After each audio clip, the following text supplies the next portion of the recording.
Hello students, welcome to tutor cabin family. मैं पवन धनगार, आपका chemistry teacher, और हम लोग बात कर रहे थे केमिकल काइनेटिक्स के ऊपर। ठीक है स्टूडेंट्स, तो कल के लेक्चर में मैंने आपको ये सारे टॉपिक्स जो है डिस्कस हमने कर लिए थे। ठीक है, हमने थोड़ा सा इंट्रो लिया था केमिकल काइनेटिक का, है ना। देन हमने टाइप ऑफ रिएक्शन पढ़ी थी, रेट ऑफ रिएक्शन पढ़ा था, एवरेज रेट ऑफ रिएक्शन हमने डिस्कस किया था, instant rate of reaction discuss किया था, और लॉ ऑफ मास एक्शन जो है हमने डिस्कस किया था। ठीक है स्टूडेंट्स, अब आज के लेक्चर में जो हम डिस्कस करने वाले हैं, सबसे पहला वो हमारे पास में आता है, पहला जो टॉपिक है आज का हमारा वो है रेट लॉ। ठीक है, क्या टॉपिक है स्टूडेंट्स? Rate law. अब इस रेट लॉ को हम सबसे पहले डिस्कस करेंगे। तो देखिए, व्हाट इज रेट लॉ, है ना। रेट लॉ क्या कहता है? रेट लॉ कहता है, ठीक है, अकॉर्डिंग टू दिस लॉ, कि रेट ऑफ रिएक्शन ठीक is directly proportional to the concentration of product of reactant. ठीक है, concentration of product of reactant, है ना। और each term raised to the power of, मेरे साथ में लिखते चलिएगा भाई, है ना, पावर ऑफ इट्स कोफिशिएंट। ठीक है स्टूडेंट्स, ये आपका जो है रेट लॉ है। तो व्हाट इज रेट लॉ? कि rate of reaction is directly proportional to the concentration of product of reactants and each concentration term raise to the power of its stoichiometric coefficient. ठीक है students, अच्छा, अब इसको अगर मैं मैथमेटिकली एक्सप्रेस करूं तो कैसे लिखूंगा कि भाई रेट लॉ क्या है? तो अकॉर्डिंग टू रेट लॉ मैंने लिखा rate of reaction is directly proportional, है ना। सपोज मान लीजिए मैं पहले कोई रिएक्शन ले लेता हूँ यहाँ पर, जैसे मैंने लिया भाई A प्लस B, ठीक है, ये मिलकर के कोई प्रोडक्ट आपका फॉर्म कर रहा है ना स्टूडेंट्स। क्योंकि देखिए, प्रोडक्ट से वैसे भी हमें यहाँ पर कोई जो है ज़्यादा मतलब नहीं है, क्योंकि हम जितना भी रिएक्शन का रेट कैलकुलेट कर रहे हैं वो किसके थ्रू कर रहे हैं? वो हम कर रहे हैं रिएक्टेंट के थ्रू। ठीक है, तो रिएक्टेंट के थ्रू हम रेट को कैलकुलेट कर रहे हैं। ठीक है, तो हमने यहाँ पर केवल A और B लिखा और यहाँ पर प्रोडक्ट लिख दिया।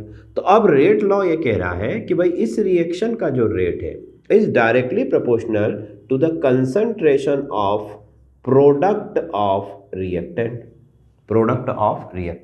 इन दोनों रिएक्टेंट का जो कंसंट्रेशन है उसका प्रोडक्ट का मतलब ये वाला प्रोडक्ट नहीं, प्रोडक्ट मतलब हमारा मल्टीप्लाई। ठीक है, तो यहां पर आप क्या करोगे? दोनों के कंसंट्रेशन लिखोगे और दोनों को मल्टीप्लाई करोगे। ठीक है, तो उसके डायरेक्टली प्रोपोर्शनल होगा कौन? रेट। ठीक, अच्छा, दूसरी बात वो क्या बोल रहा है? Each term raise to the power of its coefficient. That means suppose A का यहाँ पर 1 मोल है और B का यहाँ पर 2 मोल है। ठीक है, तो हमने क्या कहा कि इसके जो भी कोफिशिएंट्स हैं, ठीक है, जो भी नंबर ऑफ मोल्स है उनको आपको एज अ पावर यहाँ पर यूज करना है। ठीक, तो A टू द पावर हो जाएगी 1 और B का पावर हो जाएगा 2। ठीक है स्टूडेंट्स, तो ये रेट लॉ ये कहता है, कि rate of reaction directly proportional to the concentration of product of reactant and each term raise to the power of its stoichiometric coefficient. ठीक है स्टूडेंट्स, अच्छा, अब देखिए, जब भी हम मैथमेटिक्स में प्रोपोर्शनलिटी साइन को ओपन अप करेंगे तो यहाँ पर हम क्या लिखेंगे? K। ठीक है, कोई भी एक कांस्टेंट लेते हैं, यहाँ पर हमने K कांस्टेंट लिया, है ना। K का मतलब यहाँ पर हमें पता है कि क्या है स्टूडेंट्स? K का मतलब है रेट कांस्टेंट। ठीक है, अच्छा, चलिए अब मैं आगे चलूँ तो अगर मैं यहाँ पर लिखूं कि n इक्वल्स टू 1 प्लस 2, मतलब इस रिएक्शन का जो ऑर्डर है वो कितना निकल के आ रहा है स्टूडेंट्स? इस रिएक्शन का ऑर्डर निकल के आ रहा है 3। ठीक है, अच्छा, k इक्वल्स टू क्या है मेरे पास में? k इक्वल्स टू है रेट कांस्टेंट। ठीक है स्टूडेंट, रेट कांस्टेंट। यहाँ पर ये स्क्वायर ब्रैकेट के अंदर जो A लिखा है ये कंसंट्रेशन ऑफ A और ये concentration of B। k equal to rate constant. Clear इसकी बात? ठीक, अच्छा, अब देखिए एक इंटरेस्टिंग चीज बताता हूं। कल जो हमने लॉ ऑफ मास एक्शन लिखा था वो क्या था स्टूडेंट, जरा पिछला लेक्चर आपने पढ़ा है तो उसको ध्यान में करिए कि लॉ ऑफ मास एक्शन भी सेम टू सेम था। ठीक है, लॉ ऑफ मास एक्शन में भी कोई चेंज नहीं है। ठीक है भाई, आप देखेंगे कि सेम टू सेम है ना, उसका डेफिनेशन मतलब उसका स्टेटमेंट भी सेम था और उसका मैथमेटिकल एक्सप्रेशन भी क्या था, सेम था। बस यहाँ पर केवल एक ही चीज़ का डिफरेंस है। ठीक है, और वो डिफरेंस क्या है वो मैं अभी आगे आपको बताने वाला हूँ। ठीक है स्टूडेंट्स, तो देखिए क्या डिफरेंस है। यहाँ पर लॉ ऑफ मास एक्शन से हमें m मिल रहा है। क्या मिल रहा है, m, विच इज मॉलिक्यूलैरिटी। ठीक है, m भी लिख देता हूं मैं, m इक्वल्स टू मॉलिक्यूलैरिटी। ठीक है, और यहाँ पर जो रेट लॉ है उससे हमें क्या मिल रहा है, n, small n, which is n equals to order of reaction, order of reaction. ठीक है स्टूडेंट, मतलब क्या हुआ, देखिए लॉ ऑफ मास एक्शन भी वही बता रहा है जो रेट लॉ बता रहा है। दैट मीन्स कि rate of reaction directly proportional to the concentration of product of reactant, वही चीज़ ये भी कह रहा है।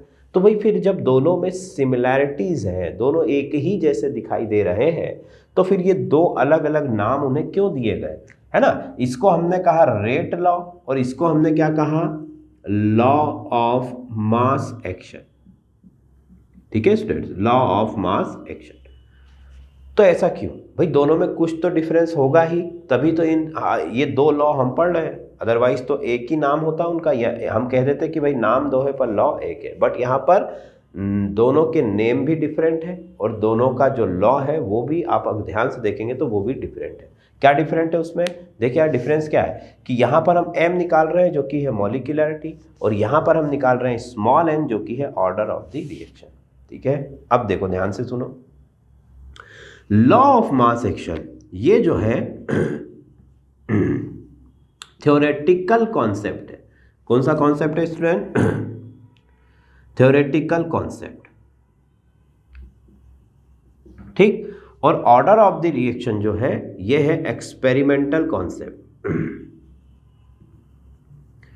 एक्सपेरिमेंटल कॉन्सेप्ट मतलब क्या हुआ कि अगर कोई रिएक्शन मेरे सामने लिखी हुई है और उस रिएक्शन को मैंने देखकर, केवल देखकर, और ये लॉ लिख देता हूं, तो that is called law of mass action. मतलब उस रिएक्शन को मैंने कोई परफॉर्म नहीं किया है लेबोरेटरी में जाकर, ठीक है, उसकी कोई टेस्टिंग नहीं की है, ठीक है, कोई एक्सपेरिमेंट नहीं किया है, केवल वो जो पेपर पर लिखी हुई रिएक्शन है उसे देखकर मैंने लिख दिया है जो लॉ, उसको कहते हैं लॉ ऑफ मास एक्शन। ठीक है, मतलब कि इसका एक्सपेरिमेंट से कोई लेना देना नहीं है। सपोज मैं आपको एक एग्जांपल से यहाँ पर समझाने की कोशिश करता हूँ। देखिए मैंने लिखा H2 + Cl2, ठीक है, इससे बनता है 2HCl। अब देखने में ये लग रहा है कि अगर इस रिएक्शन के लिए मैं रेट लॉ लिखता हूं तो वो लॉ ऑफ मास एक्शन लिखता हूं तो क्या लिखूंगा, K H2 और Cl2 दोनों का पावर है 1, मतलब n = आ जाना चाहिए 1 + 1 = 2। ठीक है स्टूडेंट, अब देखने में क्या लग रहा है कि ये जो रिएक्शन है इसमें दो रिएक्टेंट है, दैट मीन्स इसका जो रेट है वो इन दोनों पर डिपेंड करता होगा। ठीक है, तो अगर मैंने इस रिएक्शन को केवल देखकर यहाँ पर ये जो लिखा हुआ है लॉ है ना, इस लॉ को मैं कहूँगा लॉ ऑफ मास एक्शन। ठीक है, बट जब मैंने एक्सपेरिमेंट किया, ठीक है, यहाँ पे मैं लिख देते हैं कि before the experiment,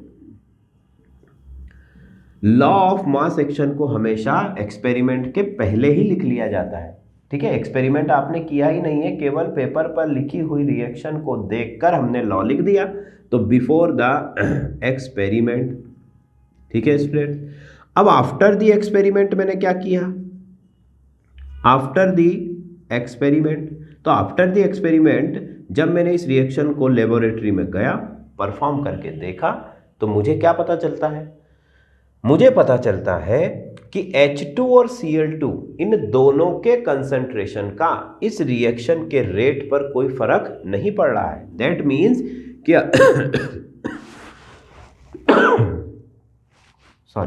that means कि अगर मैं H2 और Cl2, मान लीजिए यहाँ पर मैंने 1 लीटर H2 लिया है और 1 लीटर Cl2 लिया है, अगर मैं इनको 5-5 लीटर भी ले लूँ, ठीक है, 5 लीटर H2 का, 5 लीटर Cl2 का, तब भी रेट ऑफ रिएक्शन पर कोई इफेक्ट नहीं हो रहा है, ठीक है। दैट मीन्स ये हुआ कि इन दोनों कंसंट्रेशन का रेट पर कोई इफेक्ट नहीं है, ठीक है। मतलब इस रिएक्शन का जो रेट है वो है फ्री फ्रॉम कंसंट्रेशन। तो उसके लिए रेट लॉ में कैसे लिखता हूं कि मैं अब लिखूंगा कि रेट के H2 और Cl2, बट अब यहाँ चेंज क्या करूंगा कि H2 का पावर लगा दूंगा मैं 0, Cl2 का भी पावर यूज करूंगा 0 मैंने क्यों लगाया, क्योंकि देखने से तो लग रहा था कि इन दोनों के कंसंट्रेशन पर ये डिपेंड कर रहा है, पर एक्चुअल में जब उसे परफॉर्म किया गया तो पता चला कि इन दोनों के ही कंसंट्रेशन पर डिपेंड नहीं करता है। मतलब H2Cl2 कितना भी हो, रिएक्शन जिस रेट से चल रही है उसी रेट से चलेगी, ठीक है। मतलब यहां पर जो ऑर्डर है वो क्या हो जाएगा 0। दैट मीन्स कि ये एक 0 ऑर्डर रिएक्शन हो गई। क्या हो गई स्टूडेंट्स? 0 order reaction. अब इन दोनों में क्या डिफरेंस आपको दिखाई दे रहा है ना, कि बिफोर द एक्सपेरिमेंट जब मैंने उस रिएक्शन को लिखा था तो उसको कहा था लॉ ऑफ मास एक्शन, और आफ्टर द एक्सपेरिमेंट करने के बाद जब उस लॉ को लिखा तो उसको कहा जाता है रेट लॉ, ठीक है स्टूडेंट।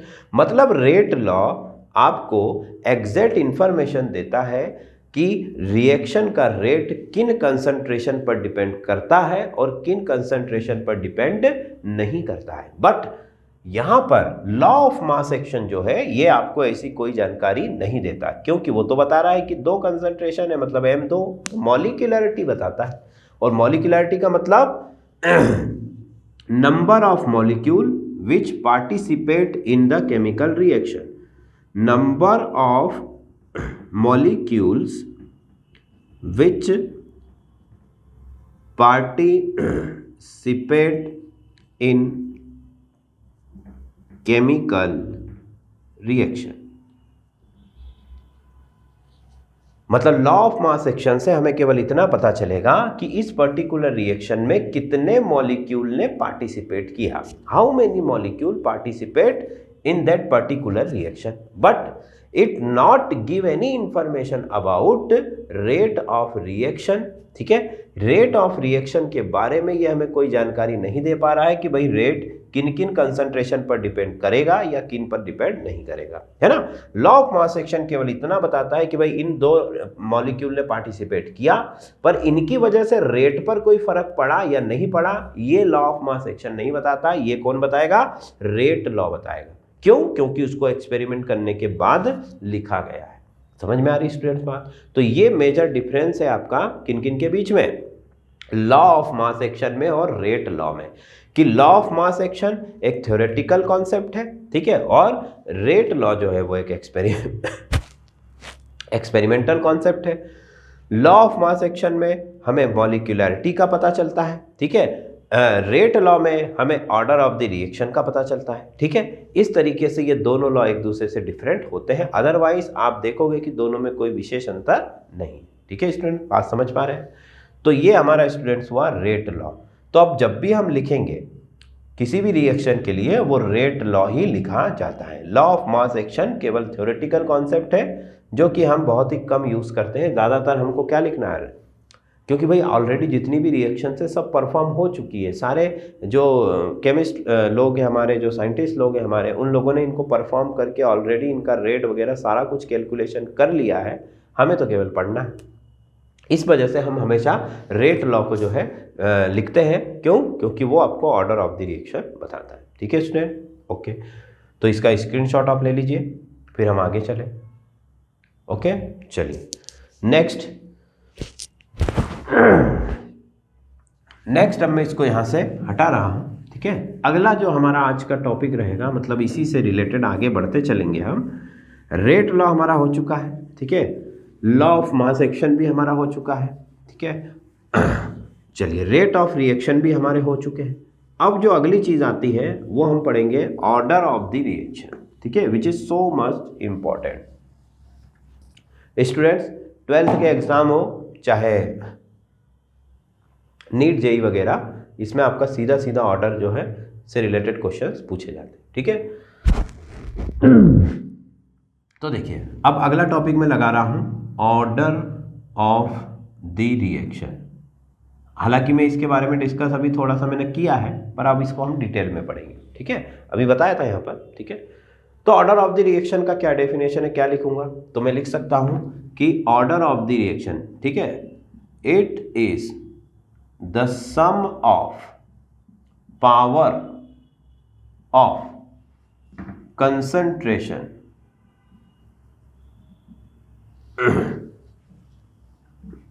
which, ठीक है, raised in their rate law।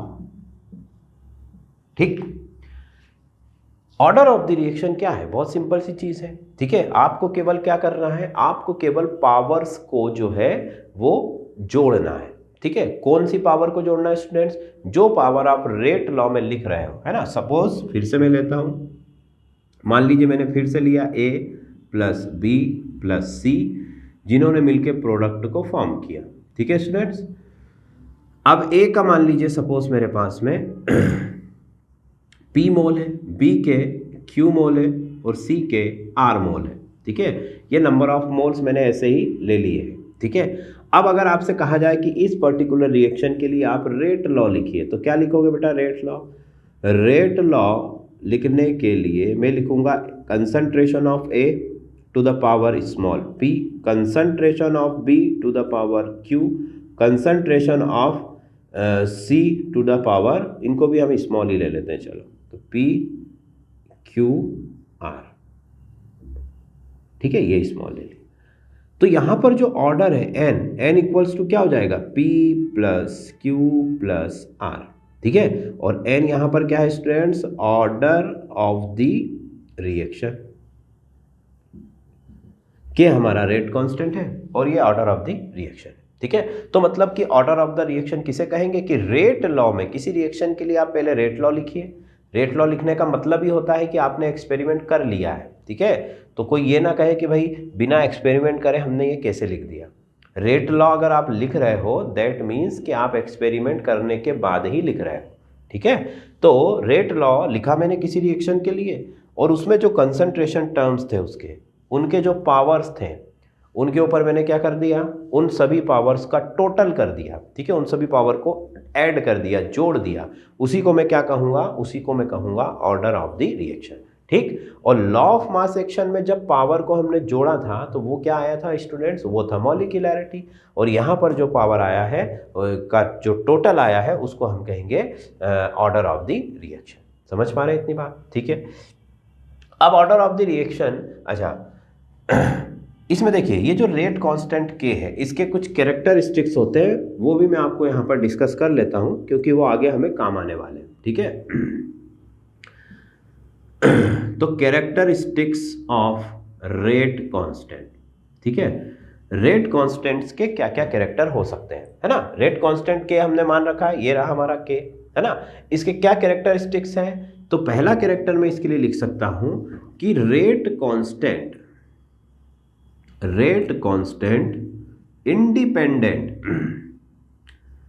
Independent from concentration of reactant.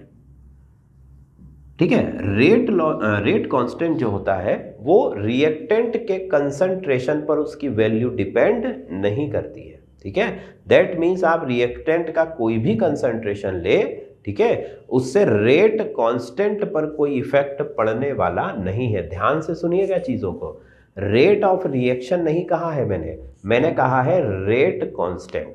ठीक है, तो कंसंट्रेशन ऑफ रिएक्टेंट, ठीक है, does not affected the rate constant of the reaction.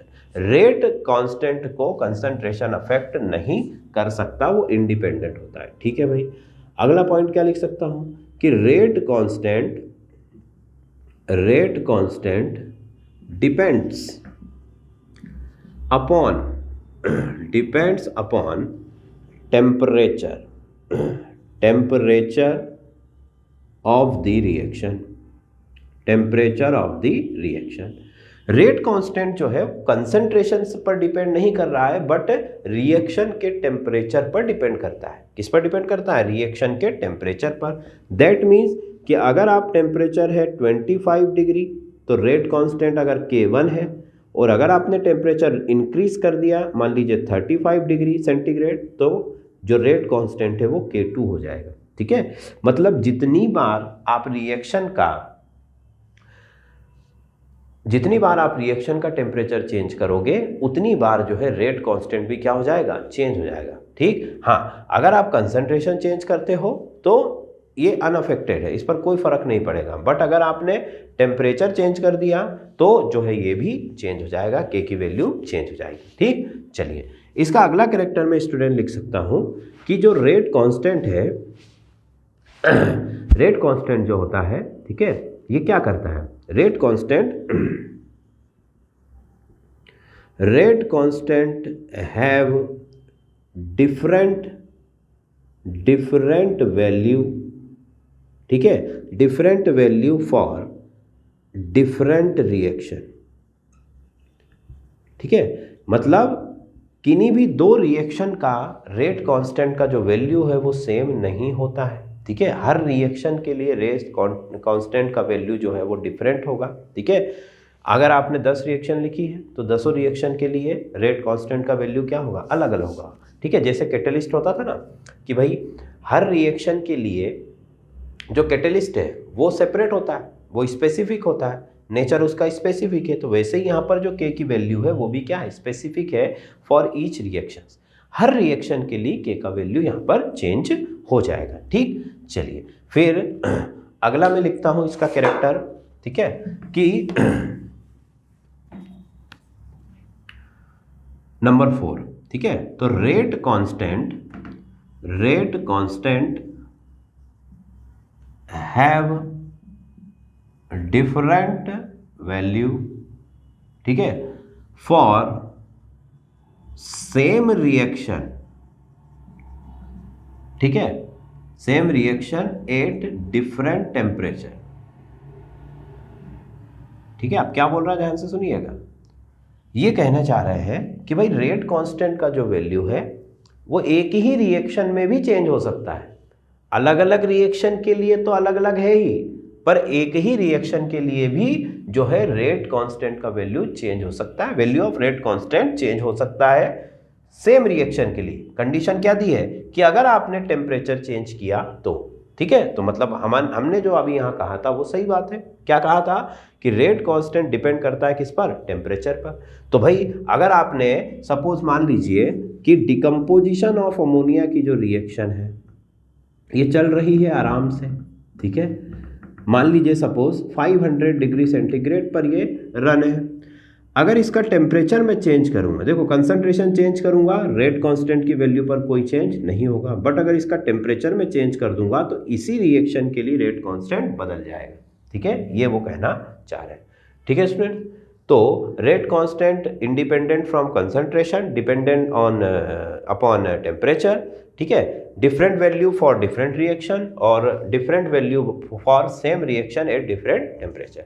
ठीक है, अच्छा, ये इसके कुछ कैरेक्टरिस्टिक्स हैं जो हमें याद रखना है। तो फटाफट से इसका भी आप स्क्रीनशॉट ले लीजिए, तो मैं आगे की कहानी शुरू करते हैं फिर।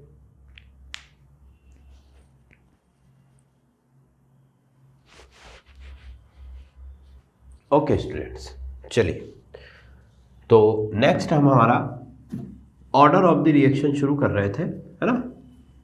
तो डेफिनेशन मैंने आपको उसका बता दिया। अब है हमारा types of reaction on the basis of their order. ठीक है, अगला क्या हेडिंग लगा रहा हूं मैं, तो देखिए टाइप्स ऑफ रिएक्शन, ठीक है, on the basis of their order. ठीक है स्टूडेंट्स, अब रिएक्शन के ऑर्डर के बेसिस पर हम उसके टाइप बताने वाले हैं। ठीक है, तो कैसे टाइप होंगे, तो देखिए मैं पहले सबके नाम लिख देता हूं। फर्स्ट में लिखूंगा फर्स्ट ऑर्डर रिएक्शन। क्या लिखूंगा? First order reaction. Second order reaction. Second order reaction. फिर आ जाएगा आपका थर्ड ऑर्डर रिएक्शन। ठीक, नेक्स्ट वन इज, अब यहां से आप देखेंगे तो मैं लिख सकता हूं pseudo first order reaction, pseudo first order reaction. ठीक, इसके बाद आ जाता है आपका zero order reaction, zero order reaction, और लास्ट में आ जाता है आपका fractional order reaction, fractional order reaction. ठीक, इतने टाइप हमको इसमें पढ़ना है, first order reaction, second order reaction, third, first second third, then उसके बाद में आपका आ जाएगा स्यूडो फर्स्ट ऑर्डर रिएक्शन, दूसरा आ जाएगा आपका नेक्स्ट जीरो और फ्रैक्शनल। ठीक है, ये ऑर्डर आपको हमको पढ़ना है। ठीक है, चलिए, तो सबसे पहले हम बात करें तो फर्स्ट ऑर्डर रिएक्शन। तो what is first order reaction? तो सबसे पहले मैं इसके बारे में क्या लिख सकता हूं, मैं लिख सकता हूं, ठीक है, कि इन this type of reaction, in this type of reaction, ठीक है, rate of reaction, rate of reaction, ठीक है, is depends upon only one concentration. मेरे साथ लिखते चलिए भाई, है ना। देखिए, नोट्स बनाने भी उतने ही ज़रूरी है हमारे लिए, इसलिए जो मैं यहाँ पर लिख रहा हूँ उसको आप या तो फिर वीडियो पॉज करके लिखिए या फिर मेरे साथ में भी लिखते चलिए। ठीक है, आई थिंक कि मैं आराम से ही चल रहा हूँ। ठीक है, बहुत ज़्यादा फास्ट नहीं है, तो आप साथ में भी लिख सकते हैं। ठीक है, इन this type of reaction, rate of reaction is depend upon only one concentration term. ठीक है, वन कंसंट्रेशन ऑफ रिएक्टेंट या वन कंसंट्रेशन टर्म। ठीक है, क्या मतलब हुआ इसका? मतलब ये हुआ कि सपोज मान लीजिए मैंने एक रिएक्शन लिखा कि N2O5, ठीक है, N2O5 का डिकम्पोजिशन हो रहा है तो N2O4 प्लस हाफ O2 का फॉर्मेशन हो रहा है। ठीक है, ये रिएक्शन जो है हमारी कौन सी है? डिकम्पोजिशन रिएक्शन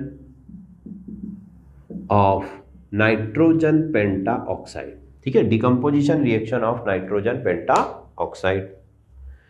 तो यहां पर आप देखिए, अगर इस रिएक्शन के लिए मैं रेट लॉ लिखूंगा तो मैं लिखूंगा रेट इक्वल्स टू के, मैं डायरेक्ट लिख देता हूं। ठीक है, तो रिएक्टेंट कौन है? नाइट्रोजन पेंटा ऑक्साइड। तो N2O5 कितने मोल है इसके? एक, मतलब ऑर्डर जो इसका पावर है वो 1, दैट मीन्स कि N इक्वल्स टू क्या आ जाएगा स्टूडेंट्स? 1। मतलब इस रिएक्शन का ऑर्डर क्या है? 1। अब इसका मतलब क्या है?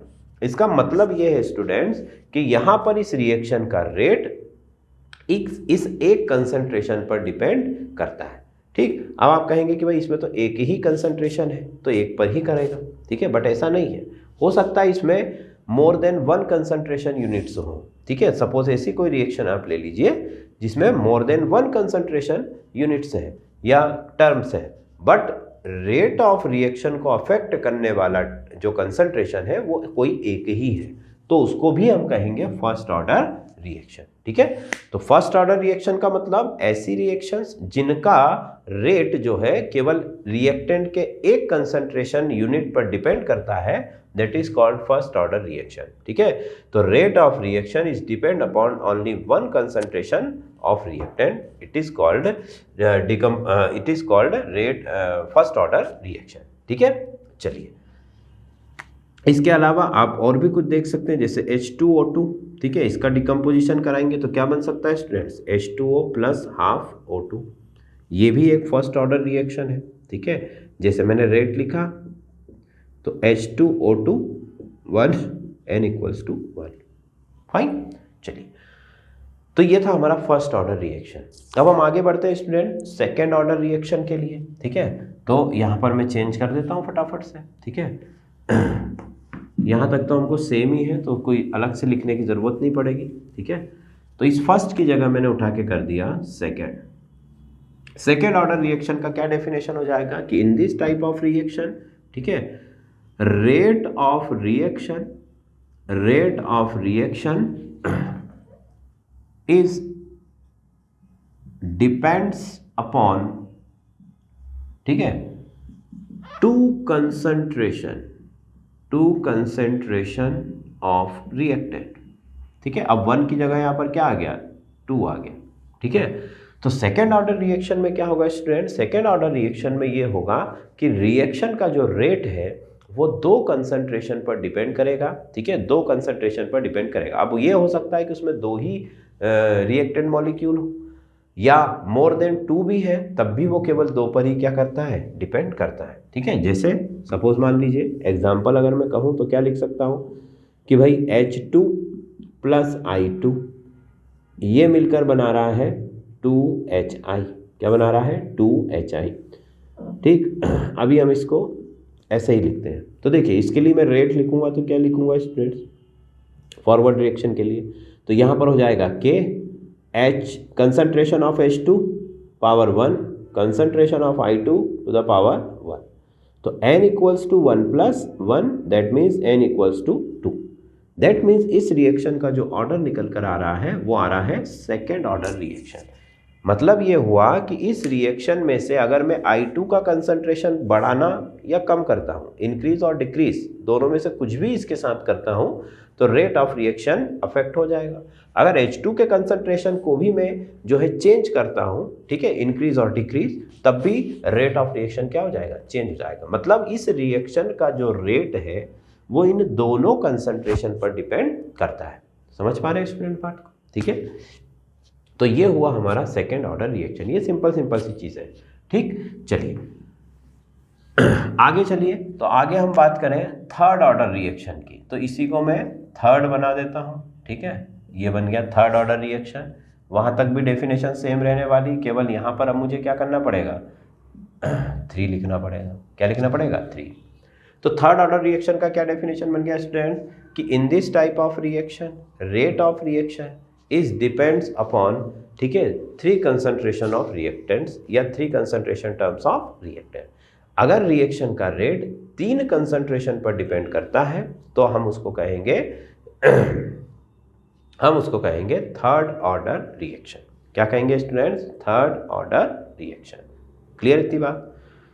अब देखिए मुझे लगता है इसका भी एग्जांपल आपको देने की ज़रूरत है क्योंकि वो सिंपल सी चीज़ें हैं। ठीक, हम अब डायरेक्ट आते हैं जीरो ऑर्डर रिएक्शन के ऊपर, या हाँ pseudo first order reaction, pseudo first order reaction. ठीक है, चलो अब देखिए इसमें मज़ा आने वाला है, ये थोड़ी इंटरेस्टिंग है। देखिए क्या डेफिनेशन लिख सकता हूँ इसकी स्टूडेंट में, सबसे पहले स्यूडो फर्स्ट ऑर्डर रिएक्शन। ठीक है,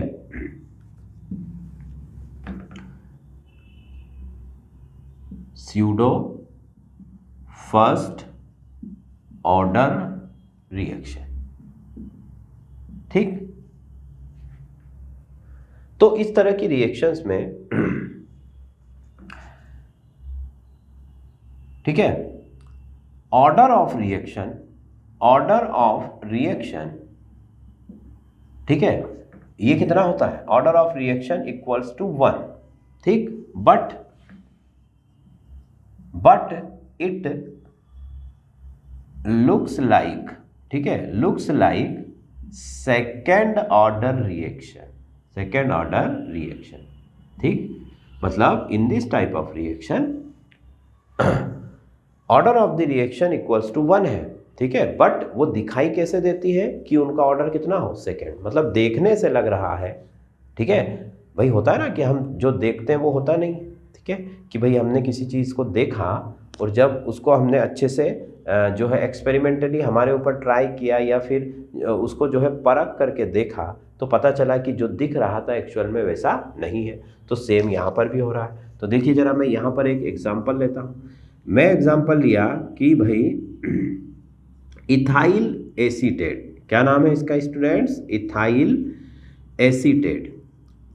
एसीटेट जो है, जब इसका मैंने हाइड्रोलिसिस किया, क्या किया स्टूडेंट्स, हाइड्रोलिसिस किया।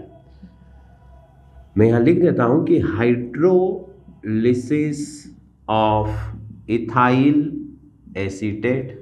ठीक है, इथाइल एसीटेट का हाइड्रोलिसिस किया तो क्या हुआ, इथाइल एसीटेट का हाइड्रोलिसिस किया तो मेरे पास में बन के आ रहा है 1 molecule of acetic acid and another 1 molecule of ethanol. तो ये रहा मेरा एसिटिक एसिड और ये रहा मेरा इथेनॉल। ये तो हुई रिएक्शन। अब इसमें स्यूडो फर्स्ट ऑर्डर का क्या मतलब है? स्यूडो फर्स्ट ऑर्डर का मतलब है कि अगर मैं इस रिएक्शन को देखकर अगर आपसे पूछूं कि भाई इसका ऑर्डर सॉरी स्टूडेंट, इसका ऑर्डर क्या है, तो आप क्या लिखोगे कि भाई इसका ऑर्डर जो है वो रेट इक्वल्स टू, ठीक है, concentration of ethyl acetate power 1 और concentration of water molecule power 1, ठीक है। तो n इक्वल टू 1 + 1 मतलब n इक्वल्स टू 2। तो भाई मैंने रिएक्शन को देखकर ये लिख दिया कि इसका जो ऑर्डर है वो कितना है, 2 है, ठीक है। बट जब मैंने इस रिएक्शन को परफॉर्म किया, एक्सपेरिमेंट के थ्रू इसको जो है चेक किया, तो मुझे पता चला कि इस रिएक्शन में वाटर के कंसंट्रेशन का कोई इंपॉर्टेंस नहीं है। मतलब अगर मैं यहाँ पर 1 लीटर पानी लूँ, चाहे मैं यहाँ 10 लीटर पानी लूँ, रेट ऑफ रिएक्शन पर कोई भी अफेक्ट होने वाला नहीं है। दैट मीन्स कि यहाँ पर जो वाटर का कंसंट्रेशन है उसके ऊपर मुझे क्या पावर ऐड करनी होगी, 0, कि वाटर के कंसंट्रेशन का इस रिएक्शन पर कोई इफेक्ट नहीं है। हाँ, अगर आपने इथाइल एसीटेट का कंसंट्रेशन चेंज किया तो रेट ऑफ रिएक्शन जरूर चेंज हो जाता है। रेट ऑफ रिएक्शन कब चेंज होगा, जब इथाइल एसीटेट का कंसंट्रेशन चेंज होगा। वाटर का कंसंट्रेशन आप चाहे कितना भी रखें उससे कुछ फर्क पड़ने वाला नहीं है, ठीक है स्टूडेंट। दैट मीन्स क्या 1 + 0 इक्वल्स टू हो जाएगा n इक्वल्स टू 1। तो हुआ क्या, हुआ यहाँ पर ये कि भाई देखने से लग रहा था कि ये सेकेंड ऑर्डर रिएक्शन है, बट एक्चुअल में निकली कितनी, फर्स्ट ऑर्डर। तो इसीलिए हमने इसको कहा स्यूडो फर्स्ट ऑर्डर। स्यूडो का मतलब होता है धोखा या इमेजिनरी, है ना। हिंदी में इसको बोलते हैं छद्म प्रथम कोटि की अभिक्रिया। क्या बोलते हैं स्टूडेंट्स, छद्म है, मतलब कि ये धोखा हो रहा है। वही हो रहा है ना धोखा, कि देखने से लग रहा है कि सेकेंड ऑर्डर है पर थी कितनी, वो फर्स्ट ऑर्डर, तो धोखा हो गया। तो उसी धोखे को हम क्या कहते हैं, स्यूडो फर्स्ट ऑर्डर रिएक्शन। समझ पा रहे स्टूडेंट बात, ये इंपॉर्टेंट है, इसका एग्जाम्पल और इसकी डेफिनेशन आपको याद रखनी, ठीक। चले आगे, तो स्क्रीनशॉट आप लेते चलिए, मैं प्रॉपर आपको टाइम और स्पेस दोनों देता हूँ, ठीक है। चलिए तो आगे चले, अगला जो रिएक्शन है हमारा आ रहा है स्टूडेंट, वो है जीरो ऑर्डर रिएक्शन, ठीक है।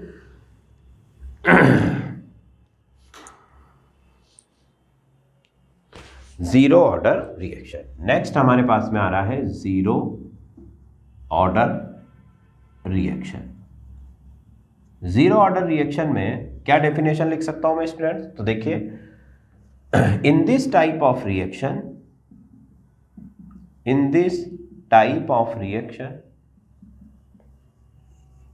ठीक है, rate of reaction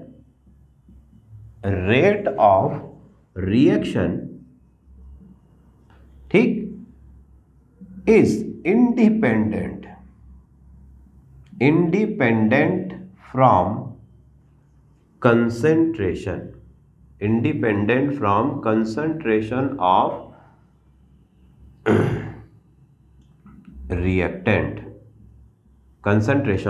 reactant, that means कि जीरो ऑर्डर रिएक्शन का मतलब है कि आप रिएक्टेंट का कंसंट्रेशन चाहे कुछ भी लो, ठीक है, रेट ऑफ रिएक्शन पर कोई इफेक्ट नहीं होगा।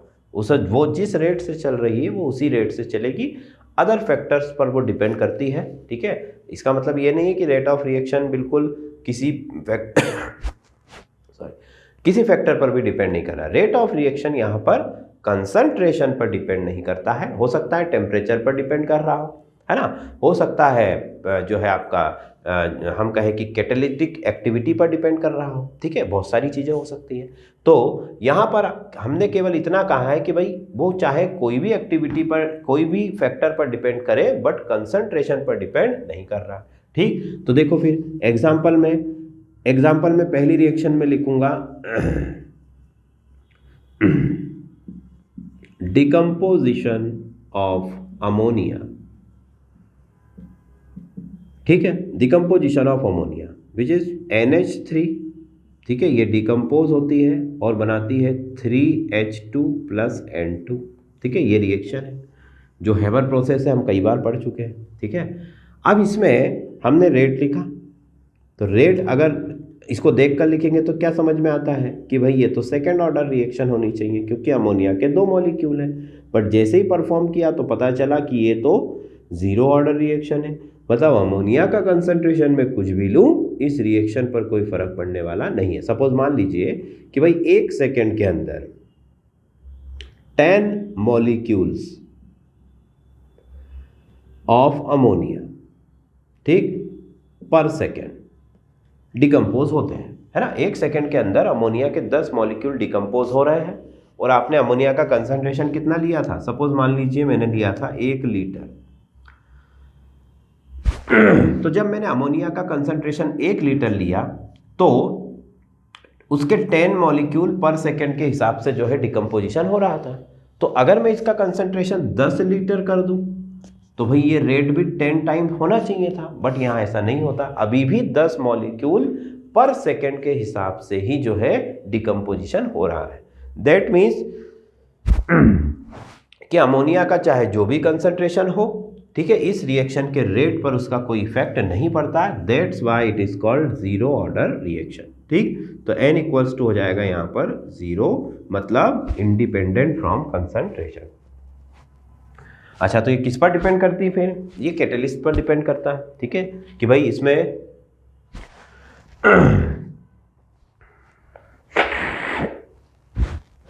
बेटा हम कई तरह के कैटलिस्ट यूज करते हैं। ठीक है, आयरन वगैरह है, मोलिब्डेनम है, तो उसके ऊपर ये रिएक्शन का रेट जो है वो डिपेंड करता है, कंसंट्रेशन पर डिपेंड नहीं करता। ठीक, अगला एग्जांपल देखिए, मैंने लिया H2 + Cl2, ये मिलकर बना रहा है 2HCl। ठीक है, ये जो रिएक्शन है ये हो रही है डार्क में। किसमें हो रही है? डार्क में, अंधेरे में, है ना। चलो अभी इसको बाद में बताता हूँ, पहले इसका रेट लिखूँ। तो क्या लिखूंगा मैं स्टूडेंट्स रेट इसका कि K concentration of H2 to the power 1, concentration of Cl2 to the power 1। तो देखने से लग रहा है कि भाई इसका जो ऑर्डर है वो 1 + 1 मतलब कि 2 होना चाहिए। बट इसको भी वही सेम केस, एक्चुअली जब परफॉर्म किया तो पता चला कि इसका ऑर्डर भी क्या है? 0। मतलब ना तो ये H2 पर डिपेंड करता है, ना ही ये Cl2 पर डिपेंड करता है। दैट मीन्स कि ऑर्डर कितना हो गया? 0। तो फिर ये किस पर डिपेंड करता है स्टूडेंट्स? ये डिपेंड करता है सनलाइट पर। अगर इस रिएक्शन को मैं डार्क में कराऊंगा तो ये स्लो होगी, मतलब इसका रेट कम होगा। अगर सेम रिएक्शन मैं सनलाइट में अगर इसको परफॉर्म करता हूँ सनलाइट में, देन ये जो रिएक्शन है इसका रेट कितना हो जाएगा? फास्ट हो जाएगा, फटाफट होगी। ठीक है, फटाफट होगी। समझ पा रहे हैं स्टूडेंट्स? तो ये जो रिएक्शन है ये अदर फैक्टर सनलाइट पर डिपेंड करती है, कंसंट्रेशन पर डिपेंड नहीं करती। कंसंट्रेशन आप मर्जी चाहे कोई भी लीजिए, पर रेट ऑफ रिएक्शन पर कोई इफेक्ट होने वाला नहीं है। ठीक है स्टूडेंट, तो ये था हमारा 0 ऑर्डर रिएक्शन। चलें आगे, लास्ट इसमें जो बच रहा है हमारा वो है फ्रैक्शनल ऑर्डर रिएक्शन। ठीक है, तो देखिए ये जो ऑर्डर ऑफ रिएक्शन है, अगला मैं लिख देता हूं यहां पर फ्रैक्शनल ऑर्डर। ठीक है, फ्रैक्शनल ऑर्डर, फ्रैक्शनल का मतलब कि पॉइंट्स में आंसर आएगा, है ना। जैसे मैंने लिख दिया 3/2 मतलब कि 1.5। ठीक है, इस तरीके से आपको ऑर्डर देखने को मिलेगा। मतलब जैसे मैंने एक रिएक्शन लिखा, ये है आपका एसिटल्डिहाइड। एसिटल्डिहाइड का डिकम्पोजिशन जब हो रहा है तो क्या बनेगा स्टूडेंट्स? बताइए जरा। एसिटल्डिहाइड के डिकम्पोजिशन की वजह से देखिए CH4 मीथेन गैस निकल रही है, दिख रहा है CH4, और कार्बन मोनोऑक्साइड गैस निकल रही है। खैर प्रोडक्ट चाहे कुछ भी निकले, हमने पहले ही कह दिया कि हमें उससे कोई मतलब नहीं है। रेट जब मैंने इसको रिएक्शन को परफॉर्म किया और रेट जब इसका मैंने रेट लॉ के अकॉर्डिंग लिखा तो मुझे पता चला कि इसका जो ऑर्डर है वो है 3/2। कितना है स्टूडेंट्स? 3/2 मतलब 1.5। मतलब 3 अगर मॉलिक्यूल मैंने लिए हैं तो उसमें से 1.5 मॉलिक्यूल जो है वो रेट को अफेक्ट कर रहे हैं, बाकी के मॉलिक्यूल नहीं कर रहे हैं। ठीक है, अब क्वेश्चन ये आएगा कि भाई मॉलिक्यूल को तोड़ तो नहीं सकते हो ना आप, मतलब 1.5 क्या 1.5 मॉलिक्यूल लिया हमने कि भाई एक पूरा ले लिया और एक को आधा कर लिया, ऐसा किया क्या स्टूडेंट? नहीं किया भाई, यहाँ तो नंबर ऑफ मॉलिक्यूल्स है ना, हजारों मॉलिक्यूल है, तो रेशो दिया है सिर्फ ये कि 3/2 का रेशो होगा। ठीक है, जैसे अगर आपने 30 पार्टिकल लिए, ठीक है, तो उसमें से 15 जो है काम करेंगे, 15 काम नहीं करेंगे, ये मतलब है इसका। ठीक है, तो इसको कहा जाता है फ्रैक्शनल ऑर्डर रिएक्शन। तो n = हो गया आपका 1.5। समझ पा रहे स्टूडेंट बात? तो आप देखिए जरा कि ऑर्डर ऑफ द रिएक्शन जो है वो आपको 0 भी देखने को मिला, फ्रैक्शनल भी देखने को मिला, फर्स्ट भी मिला, सेकंड भी मिला, स्यूडो फर्स्ट भी मिला। ठीक है, मतलब इसमें लगभग सारे टाइप जो है आपने ऑर्डर ऑफ रिएक्शन में देख लिए। तो रिएक्शन का जो रेट है वो कंसंट्रेशन के अलग अलग कंडीशंस, ठीक है, और अलग अलग नंबर ऑफ मॉलिक्यूल्स पर डिपेंड करता है, जो हमने सभी ऑर्डर्स में देखे। तो यहाँ पर हमारे types of reaction on the basis of their order, ये वाला टॉपिक जो है ये ओवर हो जाता है। मैंने सभी टॉपिक, सभी जो टाइप्स हैं वो आपको बता दिए विथ एग्जाम्पल। ठीक है स्टूडेंट, तो ये जो बचा हुआ है इसको भी फटाफट से नोट कर लीजिए, फिर मैं आगे चलता हूँ।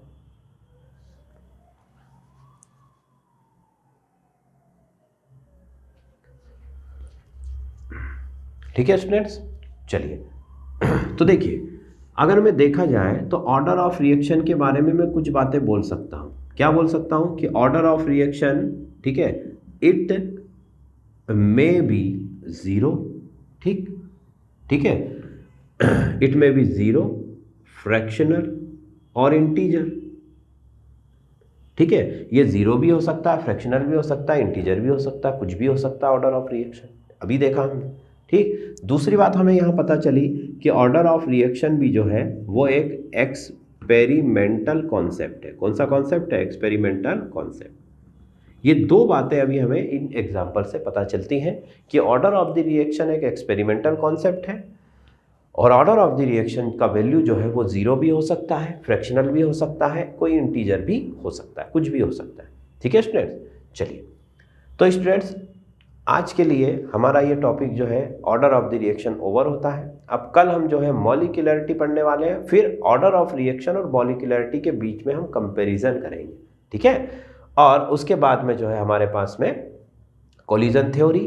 ठीक है, कोलिजन थ्योरी के बाद जो है इंटीग्रेटेड रेट इक्वेशंस, देन ये चैप्टर जो है हमारा ओवर हो जाएगा। ठीक, तो आज के लिए जो है इस वीडियो में हम यही टॉपिक डिस्कस करने वाले हैं। नेक्स्ट टॉपिक हम नेक्स्ट वीडियो में डिस्कस करेंगे। ठीक है स्टूडेंट्स, तो आज की सभा समाप्त की जाती है। Thank you very much.